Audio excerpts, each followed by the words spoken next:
pagi Bapak Ibu Saudaraku yang dikasihi Tuhan. Kembali kita pagi hari ini akan menyiapkan hati kita untuk kita kembali bersama-sama menyembah Tuhan, menaikkan segala ucapan syukur karena Tuhan sungguh baik. Dia sangat baik. Apapun keadaanmu pagi hari ini, datanglah kepada Tuhan dengan kerinduan, dengan rasa haus, lapar akan. Rindukanlah Dia lebih lagi, Bapak Ibu Saudaraku yang dikasihi Tuhan. Oh Yesus Tuhan, Kau lihat setiap hati anak-anak-Mu pagi hari ini Tuhan. Kau tilik setiap kedalaman hati kami, bahwa kami jauh lebih dalam lagi mengenal Engkau, berjumpa dengan-Mu.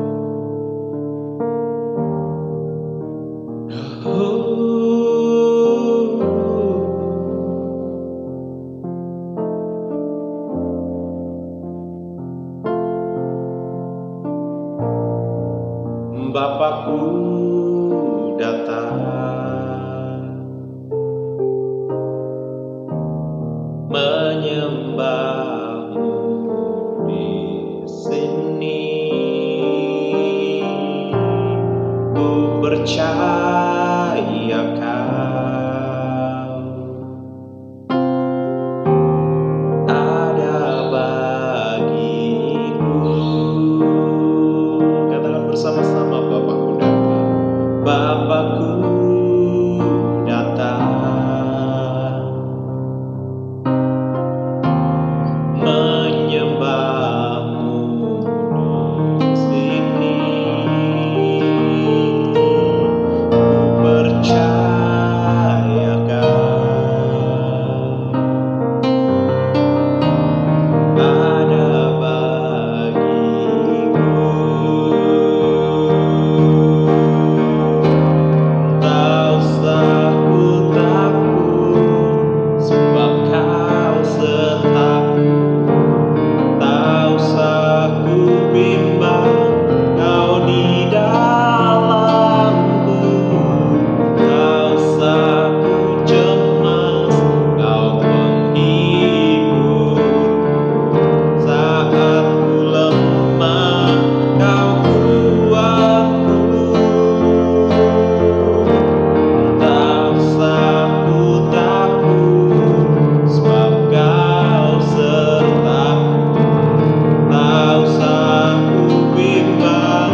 Saudaraku, kembali kita akan melanjutkan renungan kita yang terambil di dalam kitab Mazmur pasal yang ke-13.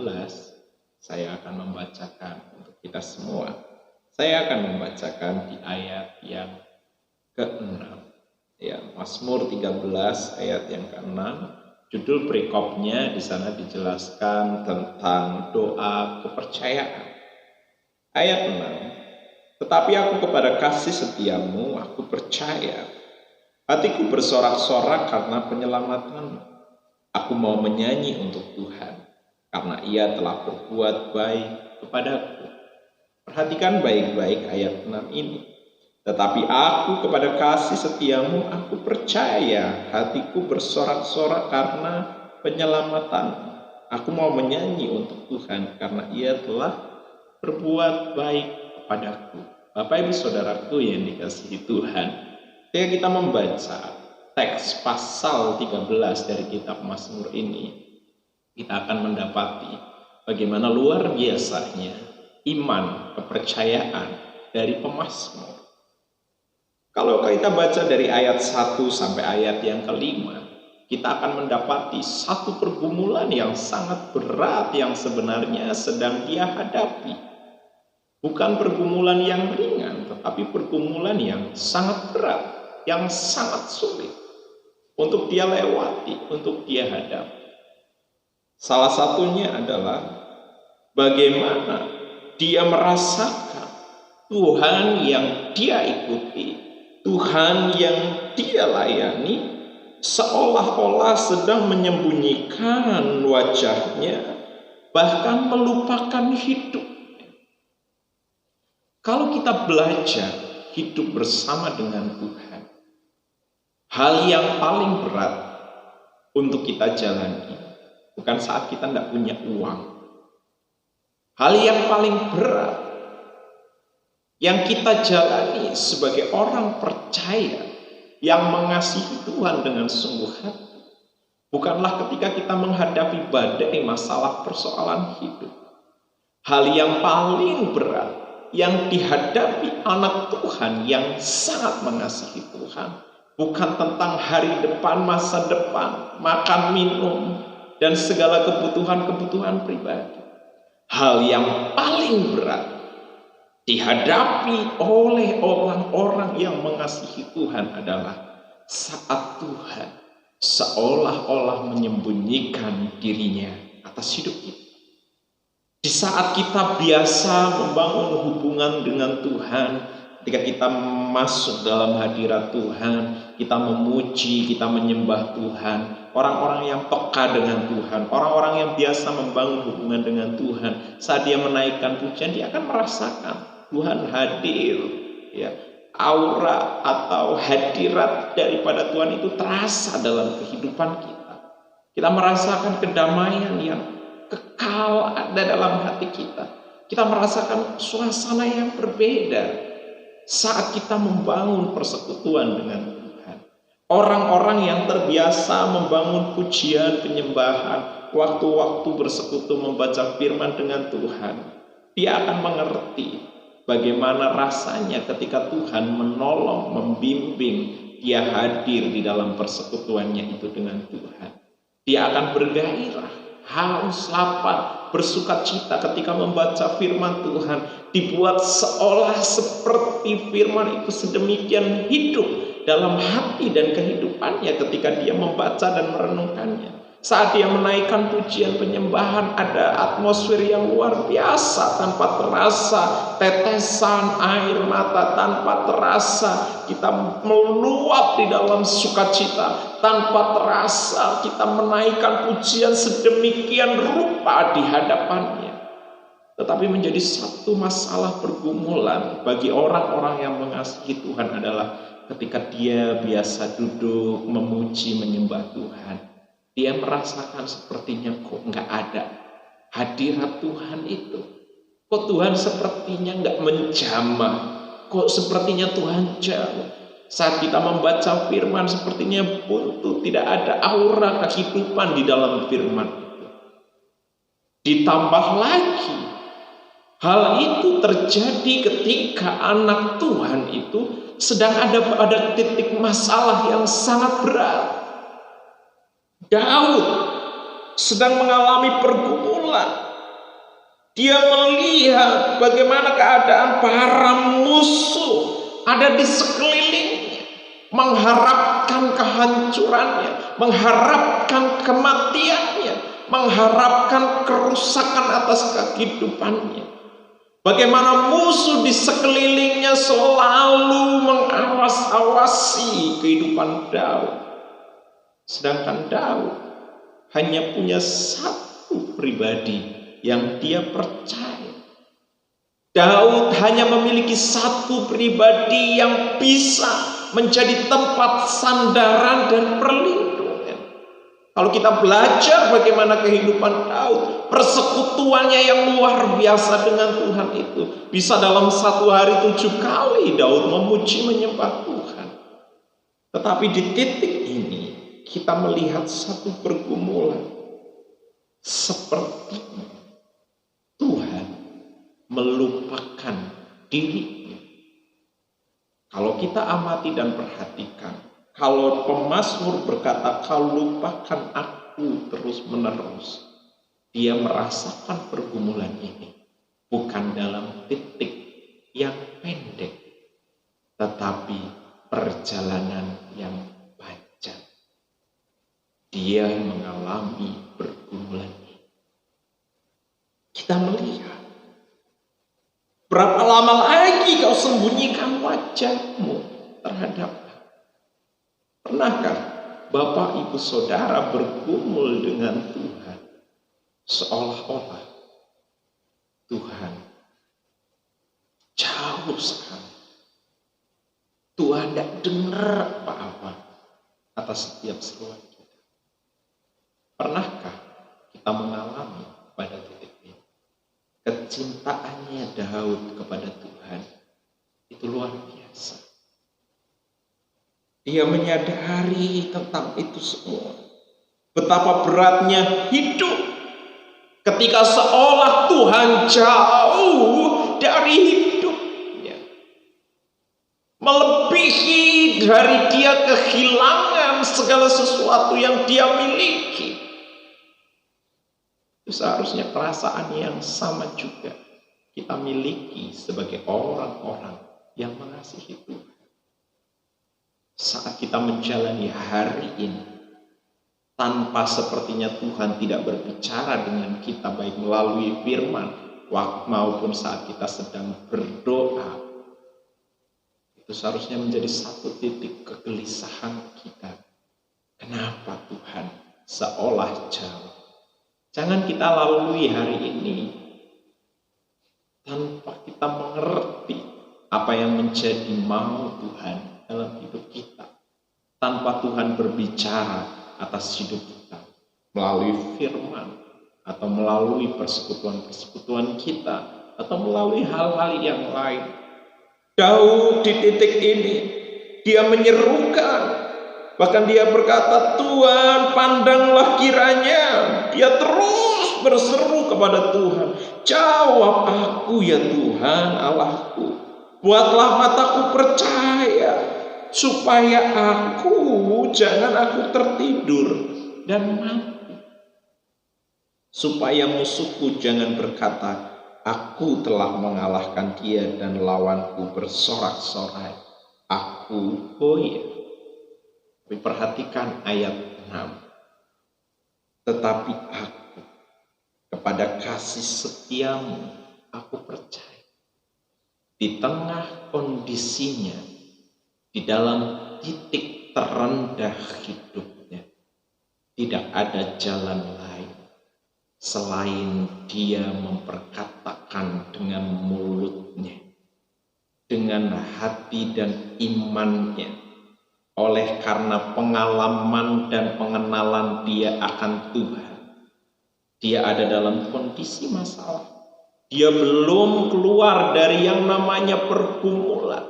Dia belum keluar dari yang namanya persoalan yang sedang mengikat hidupnya.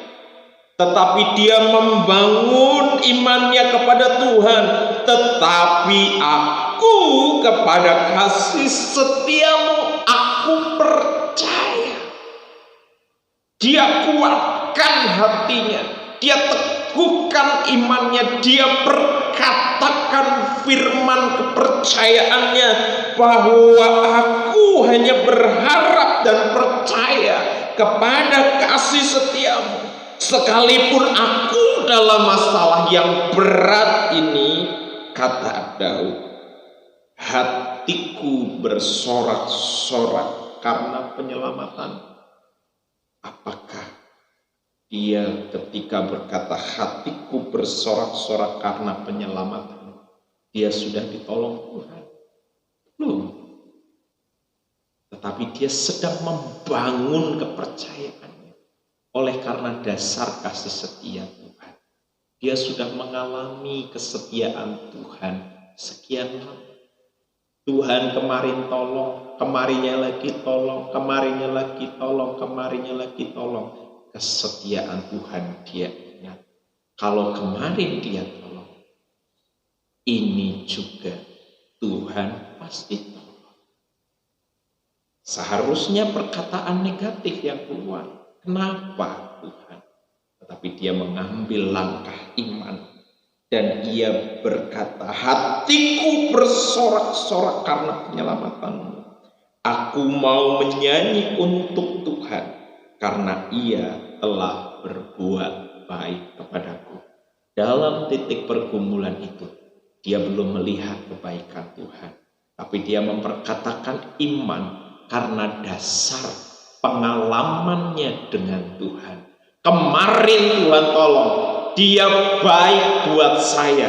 Saat ini seolah-olah Tuhan jauh melupakan aku. Tapi karena bukti kesetiaan yang terangkai di dalam hidupku, saat ini aku memang masih ada dalam lingkaran persoalan. Tapi aku mau tetap katakan bahwa kasih setiamu Tuhan, aku percaya. Aku mau bangun hatiku tetap bersorak-sorak karena penyelamatanmu. Aku mau menyanyi untuk Tuhan karena ia telah berbuat baik kepadaku. Jadi tidak ada alasan dalam hidup kita hari ini. Mungkin masalahmu berat, persoalanmu berat. Tidak ada jalan keluar yang lebih indah selain kita membangun iman percaya kita seperti Daud. Ingatlah kasih setia Tuhan yang sudah dia kerjakan dalam hidupmu. Ingatlah segala kebaikan-kebaikannya. Jadikan itu dasar modal untuk engkau percaya bahwa kalau kemarin Tuhan tolong, hari ini Tuhan juga tolong. Kalau hari ini Tuhan juga belum tolong, aku percaya Tuhan pasti akan tolong. Sehingga pengharapan kita tidak terputus. Bangun kepercayaan hidup kita lebih lagi hari ini di dalam Tuhan. Akan melihat pertolongan tangannya terulur atas setiap kita tepat pada waktunya Tuhan. Amin. Apapun pergumulan, kalau engkau punya pergumulan berat sekian lama engkau belum selesai, belum keluar, engkau butuh dukungan doa, engkau bisa kirim baik melalui kolom komentar atau engkau bisa DM ke IG YSKLJ atau bisa juga mau kirim di Facebook YSKL Wijaya di sana. Nah, nanti saya bisa bantu di dalam doa, kita sama-sama bergumul, berdoa, berseru kepada Tuhan. Selalu ada jalan keluar. Kalau engkau membutuhkan pelayanan untuk konseling, juga nanti bisa menghubungi saya. Nah, jadi kita mau bersama-sama bertumbuh di dalam Tuhan, belajar membangun iman, kepercayaan, kehidupan kita di dalam Dia. Amin. Puji Tuhan, kita berdoa bersama. Kami bersyukur oleh karena kemurahan-Mu Tuhan. Kami boleh selalu belajar dari kehidupan anak-Mu Daud. Bagaimana ketika harapan itu seolah-olah hilang, sirna. Seolah-olah engkau jauh.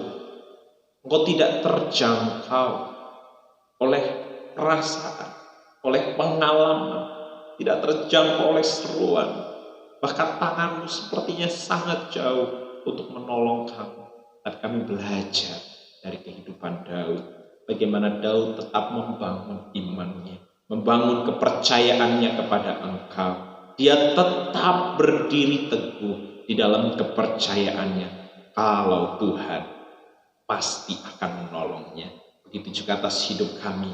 Kami juga mau belajar untuk terus membangun iman kami, fondasi kehidupan kami. Kami mau tetap mempercayai Engkau di dalam kehidupan kami. Sebab itu kami menyerahkan hari ini sepenuhnya ke dalam tangan-Mu. Engkau yang beracara, di dalam kehidupan kami. Berkaryalah seturut dengan kehendak, rencana, maksud-Mu atas hidup kami. Kami menyerahkan sepanjang hari ini hanya ke dalam tangan Tuhan, baik di dalam usaha, pekerjaan, bisnis, peternakan, pertanian, studi kami, semua hal yang kami kerjakan hari ini bersama dengan Engkau yang menjadikannya berhasil. Makan, minum, segala keperluan dan kebutuhan kami, Engkau menyediakan segala sesuatunya cukup, tepat seperti apa yang Tuhan mau atas hidup kami. Keluarga kami diberkati di dalam kesehatan dan pemeliharaan yang daripada Tuhan. Kami sambut hari ini dengan pengucapan syukur, hanya berkat di dalam nama Tuhan Yesus. Bersama-sama kita katakan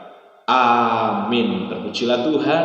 Selamat pagi Bapak Ibu Saudaraku yang dikasihi Tuhan. Selamat menjalani hari yang baru dengan kuasa yang baru, kepercayaan yang baru, iman yang baru kepada Tuhan. Tuhan Yesus memberkati kita semua. Haleluya, haleluya, shalom.